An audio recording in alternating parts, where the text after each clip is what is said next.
नमस्कार। महाराष्ट्र संतों की भूमि है। छत्रपति शिवाजी महाराज की यह कर्म भूमि है। परकीय आक्रमणों का सामना मराठों ने जमकर किया था, परंतु अब इस राज्य में सांस्कृतिक आक्रमण हो रहा है। Sunburn festival, which is Asia's largest music and dance festival, which was started in Goa in 2007, अब यह महाराष्ट्र राज्य में भी होने लग गया है। पूना में हुआ था और मुंबई में तो जोर शोर से हो रहा है। मैंने सुना है कि कॉलेज कैंपसेस पे भी सनबर्न फेस्टिवल होते हैं और these campuses are known as sunburn campuses।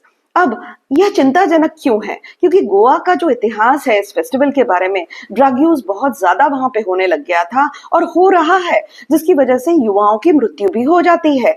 अब इस ड्रग यूज से और इस ड्रग से जो पैसा आता है वह भी काला पैसा होता है। अब यह पैसा हमारे देश में तो नहीं रहता, यह बाहर जाता है और वापस आता है हमारे देश में बुलेट्स और बॉम्ब बनकर, which are a cause of concern to the safety of the residents of this country.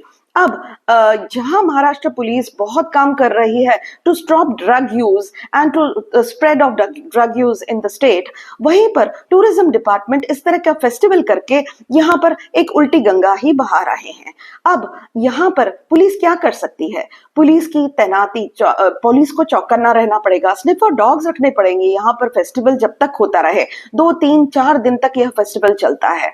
दूसरी बात, जो ऑर्गेनाइजर्स हैं उनसे बहुत बड़ा डिपॉजिट लेना चाहिए, जैसे कि 50 करोड़ का अगर हम डिपॉजिट लें तो we can ensure that some kind of a security and some kind of a system is established here.